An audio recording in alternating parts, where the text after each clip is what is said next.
Welcome to From Betrayal to Breakthrough. I'm Dr. Debbie Silber, and today's guest is Lisa Zeiderman. Lisa is managing partner at Miller Zeiderman LLP, based in New York, a matrimonial attorney, CFL, and certified divorce financial analyst. She regularly handles complex financial and custody divorce matters, as well as pre- and post-nuptial agreements for high net worth individuals. Named to the Crain's New York list of notable women attorneys for 2021 and 2023, as well as a Crain's New York notable diverse lawyer for 2022 and a Hudson Valley Best Lawyer in 2022, 2023, and 2024, among many other awards. Lisa is a founding member of the American Academy of Certified Financial Litigators and a member of the Panel for Attorneys for Children. In a new relationship and thinking of getting married, the marriage or relationship ran its course, and now you're dealing with co-parenting issues? We're going from prenups to strategic co-parenting strategies in my conversation with matrimonial attorney and certified divorce financial analyst Lisa Zeiderman today. Grab your pen and paper because she's going to be sharing lots of helpful resources. Here we go. Okay, everybody, I am with Lisa Zeiderman today. We are talking about prenups, co-parenting, and more. So if you are in the process of co-parenting, you are considering getting married again, there's a lot we're going to discuss. So welcome, Lisa. Thank you. Thanks so much for having me. Absolutely. So let's start with the whole idea of a prenup. I know some people think it's a great idea. Some people are insulted. Some people just don't even like talking about it. What's the reason for it? What's the good, the bad, the ugly, all of it? So I think the good is that it recognizes the fact that, particularly in New York, but I think across the country, the marriage is, while it's very romantic and loving, it also creates a financial partnership. And it's very important for people to be aware that there is a financial partnership, and that if they can deal with some of the issues in the event of a divorce, and we all hope that, that doesn't happen when people are in love and getting married, the fact is that they can head off years of litigation and a lot of costs and expenses on attorney's fees, expert fees, etc. Plus, there's an area of transparency. There is the feeling that you and I are getting married and we know about each other's finances, and we've actually discussed the issues as it relates to finances. So, for example, we may have discussed separate property issues. In other words, monies that, one of you come into the marriage with and want to protect, or inheritances, or your net worth. What is your net worth?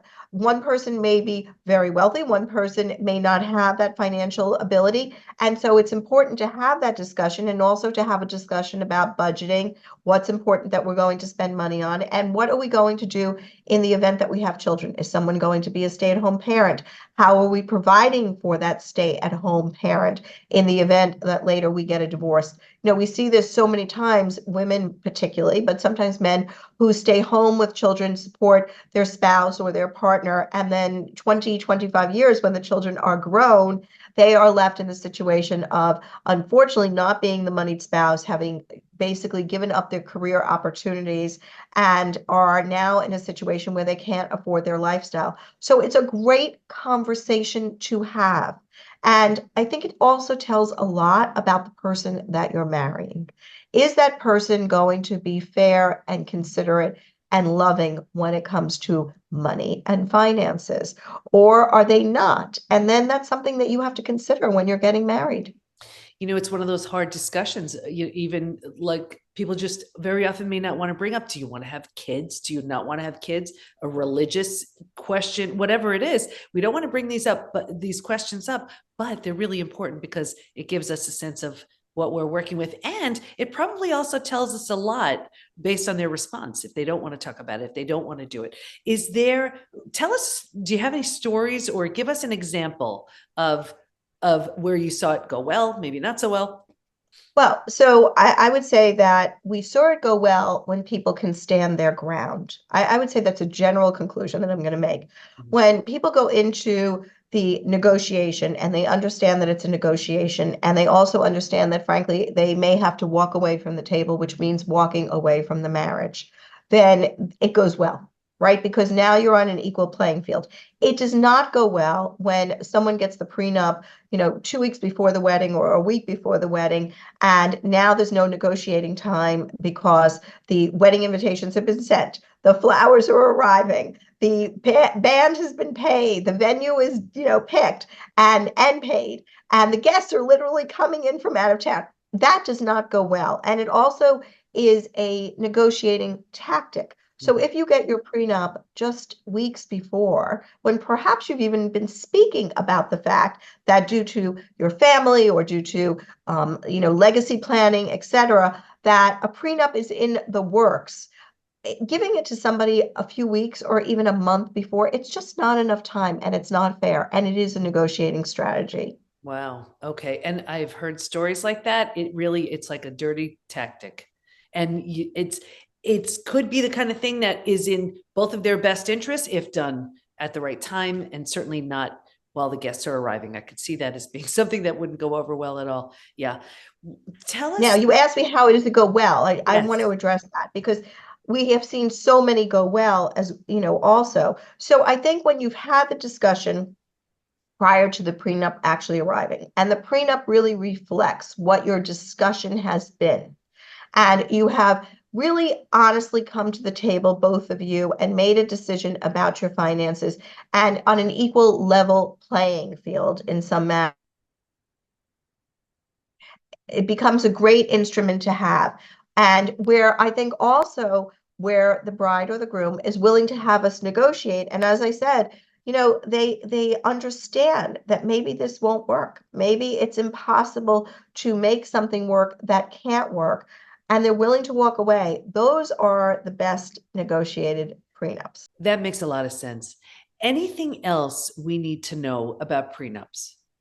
So I think that people need to know what goes into a prenup. So I would say issues in terms of division of assets, division of separate property, protecting your separate property and your inheritance, making sure that you discuss estate rights, which means what happens if one of you actually dies during the marriage. And how is the other party going to be protected in some way? What is going to be the division of the assets at that point? People often overlook the importance of that, but it is actually a very important piece of it, whether there's going to be life insurance that's purchased, whether somebody is going to waive what we call their right of election, which is their right to have a third of the estate come to them automatically, even if there was no will or no trust or no and nothing left in a will for them. So those are important clauses. And of course, the issue of spousal maintenance. What you can't contract for are for children that have not been born yet. So it's important that we understand that. You can't contract for custody and you can't contract for support for the children because they haven't been born yet. If they're born, you can. Mhm. I mean, that makes a ton of sense. And what I see so often is that shock, that surprise of all of these unknowns. And it seems like the more we know beforehand and the more we plan and lay things out on the table, the less of a shock we can experience when we need to. So now let's just say the prenup is written and done, and that's underway. And regardless, years later, for whatever reason, there's a divorce. Now there's co-parenting going on. Let's talk about that. Let's talk about what goes on with co-parenting, and how can we move through it in a way that the kids are, taken care of as best as they can be. So I think the most important thing is can the individual put the children's interest before their own? And that might mean that one party has less time with the children. Obviously, you're going to be living separate and apart at this point, and somebody may have the children more or less, depending upon what is really in the best interest of the children. I don't think that any child counts the nights at the, when they're in their 30s. How many nights did I spend with my dad? How many nights did I spend with my mom? I think what they look at is what kind of relationship did they develop? Was there meaningful time with each parent? And this issue of co-parenting is so important. And it really means that you are listening to what the other parent has to say, that you are considering the other parent, that you show insight and empathy, and that you can take in the information that is being received instead of just deciding something on your own. So I think that there's a lot of great apps now. So, we recommend some of those apps for co-parenting because they really do allow people to focus on their children's needs, and it's not lost in all of the other minutia or important items, okay? But it's not lost in the middle of all of that with emails and texts and all of those things. It's focused on the children. Right. So I think it's about communication and making sure that your communication is clear and concise, and that you are communicating about all the issues. Yeah. And I remember hearing about some of these apps. Can you name a few that you've heard great things about? Yeah, so our Family Wizard is one that we utilize so much of the time. Frankly, I'm not as good about the others because I just it seems to be my go-to. Mhm. But our Family Wizard is great because they have other pieces to it. So first of all, they allow you to see when somebody is opening the message. That's great because you could see the other parent has now gotten the message. It also allows you to see that somebody may have opened it but decided not to respond. Not great co-parenting, right? So it might be like a couple of weeks, they opened it, they got it, they read it, they decided, not doing that right now. Mhm. So that's there. They also allow you to put other applications on. So for example, you can literally ping where you drop off and when you drop off and you pick up the child. So it gives you the location. So you might have a parent who's always accusing the other parent of being late. Mhm. Our Family Wizard actually allows for you to ping when you get there and when you leave and all of those wonderful things. So you can show, for example, I wasn't late. This is not actually true. And then, of course, and then you can add people to the Our Family Wizard. So you might be able to add a parent coordinator to the Our Family Wizard so that the parent coordinator can see the messages going back and forth. It's a really great, I think any of the apps are great as long as they do this, but I think it's a great facilitator for communication. That makes so much sense, and it helps prevent the maddening of that's not what I said, that's not what happened. I sent you this text, I sent you this email, you didn't get it, whatever. Yes, I did. No, I didn't. It really sounds like it prevents a lot of that. So, but even so, you see so many different scenarios of just the amount of time one parent gets over another, the type of time, how safe the parent feels leaving the kids, especially if they're younger, with the other parent, if they don't feel they're in good hands, that kind of thing. Can you speak to that a little bit? Sure. Look, I think that there are circumstances when parents should be concerned about leaving their children with the other parent. And we can't discount those situations where one parent is maybe physically or emotionally, abusive to the children, or is degrading or disparaging the other parent or alienating the other parent. Those are all good reasons for that parent to have less time with the children. And, of course, if there are addiction issues such as alcohol or substance abuse, another good reason to perhaps limit the time with the other parent. On a normal situation, I think you look at what has been to some degree the status quo, and then you look at what are some of the children's preferences, and then you look at who's available for the children and who can decide really, again, putting their interest above and beyond, putting their children's interest above and beyond their own interest. All of these are considerations in whether parents should have more or less time, and we see it all the time. And you can really see where there's so much anger and bitterness and resentment that can get clouded in those decisions and sway how comfortable someone feels, regardless of if that parent is capable and everything else. Is there a way to determine, just based on a typical scenario, okay, based on what we see, this parent gets this amount of time and needs to be monitored, or like, how does that work? So look, it depends on the situation. Custody is very fact intensive. So, one of the questions is there any addiction issue? Well, obviously that person is going to need to be monitored. You might be using an app such as SoberLink. I don't know if you or your listeners are familiar with that, but you actually test for alcohol use and you do it through a computer, and it's something that you can absolutely do. And then their reports are as a missed test, the other parent is informed, and so it's very important to have particular type of situation if there is an alcohol issue. You may also have an alcohol specialist, an addiction specialist, so that the children are safe. There are other devices such as devices that you put on your car, an interlock device if there's addiction issues, where somebody has to literally blow into the device before the car will start. And so you can feel a bit safer about your children in that situation. If the issue is that the parent is abusive, then you may need to have supervised access. And so if the parent is abusive, either physically or emotionally, or disparaging the other parent or alienating the other parent, you might need to have that supervisor who is present at the access so that they can stop the access if there is an issue. And who would that supervisor be? Who determines? So the court will usually determine it. And the court will determine who the supervisor is going to be. Sometimes the parties themselves can agree on a family member or a friend to do it.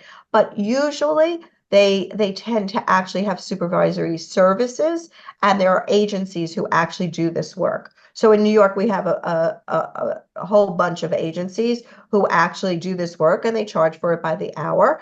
And they can do day visits, and they can also do overnight visits. Oh, wow. Okay. Do you, so this would be, you're saying just in New York, but this would be the kind of thing, what would someone look up in a case like this? Supervisory services? I think child supervisors would probably be something that I would Google. Supervisors for custody related issues. Okay, that makes sense. What else do we need to know as it relates to co-parenting? I think that it's very important that people understand that this child has two parents, and that one parent is not necessarily superior to the other parent. And so I will say that in dealing with custody cases, it is so important in terms of who gets custody. I would say the most prevalent factor that the court will look at as to who gets custody is the parent who is more likely to foster a relationship with the other parent. Right? So that might mean perhaps you were abused, okay? But your child has a good relationship with the parent. And so you may need to realize that your relationship with the parent is not necessarily your child's relationship with the parent. And you may need to put aside some of these feelings because look, you're either breaking apart if it's a partnership and not a marriage, or in a marriage you're getting divorced. There's a reason that's happening, right? So I would say that you need to make sure that you are encouraging your child to have a relationship with both of the parents. And if you're incapable of doing that, then I'm going to tell you that is going to be a determining factor in the court awarding custody. Okay, so let's say the parents are playing nicely, family members are not. Family members are just having, way more than their 2 cents. Give us some tips and strategies around how to handle that. It's such a great question. It's such a great question. So we see this, I wouldn't say often, but enough. And I think that, first of all, as the attorney, you need to actually take control of that situation, right? You cannot have the family members running the show, essentially, because the judge is going to understand what's happening here. The judge is going to understand that these family members are interfering. And if the family members are disparaging the other parent, right? So if mom's family members or dad's family members are disparaging the other parent, then those family members have to have a good talking to. And you as the parent have to make sure that they understand that that they are at risk for not seeing these children, because they could be actually, told by the court that they are not to have to have the children in their actual presence unless it's supervised, right? And you as the parent need to know and to show the court that you also understand that this is not good conduct and that your child should not be exposed to this. So it's very important that the family members understand that they are family members and that this is the child of these two parents. And while they may love this child so much and be involved with this child so much, the fact is that they need to actually remember who these parents are, and the fact that they too need to foster a relationship with the other parent.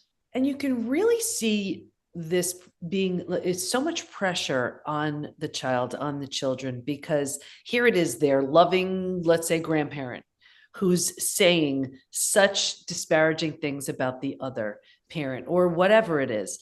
And they love their grandparent, let's just say, and they don't want to kind of throw them under the bus, but this becomes really hard for the other parent to even be aware of. They don't even know this is happening. 100%. And it puts the child in such a bad situation because they do love their grandparent or they love their aunt or uncle. And they shouldn't have to choose. They should be able to have these loving relationships and they shouldn't be stressed about them.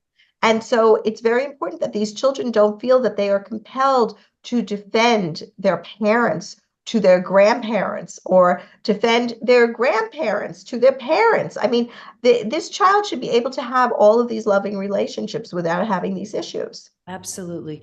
And I'm going to bring this up because this is something so common in the betrayal community, and it's the smooth talking narcissist, the gaslighter, the narcissist. And this is something I see a lot where people who don't understand how slick and smooth a narcissist can be, and this could be men or women, they do, like, let's say the judge won't get it or the supervisor won't understand it. Walk us through that. So look, I think that a lot of people come to me and say my spouse is a narcissist. And I'm not sure how you're going to deal with that. And my spouse is going to be really charming and you're going to like my spouse and all of those things, right? And I'm worried how the court is going to view my spouse because he could charm the room off or she can charm the room. And that is how the spouse is able to manipulate and get what they want. And, you know, I think that that's your experience of this person. That is not necessarily going to be your attorney's experience of that person. And I think you have to have confidence in the attorney that you're retaining to understand that they are there to advocate for you. They're not going to be taken in by the narcissist. The court isn't going to be taken in by the narcissist. I think you have to just have the confidence in who you retain to understand that they are going to be able to advocate on your behalf. Mm-hmm. Okay. But they can be very smooth and very With, charming and very, without a and doubt, but they lie too. yeah. Okay, they lie. And once their lies are brought out, right? Once you've exposed their lies, as an attorney, you're kind of on your road, right? Because their credibility becomes shot. And so it's really important that you make sure that your attorney understands, for example, if the tax returns weren't filed properly, if the business is paying all the personal expenses as opposed to just the business expenses, if the the narcissist is transferring monies or doing any of those things, right? Because my experience is that once you catch them in their lies, they are mortified and they don't recover very easily. Mm-hmm. Because they don't look as good. That's what it is. They need to look good, and that puts them in a light where they don't. What else do we need to know about co-parenting before I move on? So look, I would say it's about communication for sure. It's about not controlling the other person, right? I think it's very important. You know, we have several instances where people don't use those family wizard messages. For example, they refuse to cooperate, or they won't use the sober link, or they won't take their supervised access, or they won't communicate with the other parent about important issues, and they do whatever they want. They may determine themselves that they're going to enroll a child in a particular school or a particular program. Those are not good things to be doing during litigation or any other time, because I'm going to tell you, judges do not appreciate those unilateral decisions being made. Okay, sounds good. What else do we need to know before we wrap up? So I think that what people need to know is that they need to pick an attorney that they feel confident in, and that they need to have a team, a therapist, a financial advisor, an attorney, maybe a forensic accountant. It really does take a village sometimes to go through your divorce.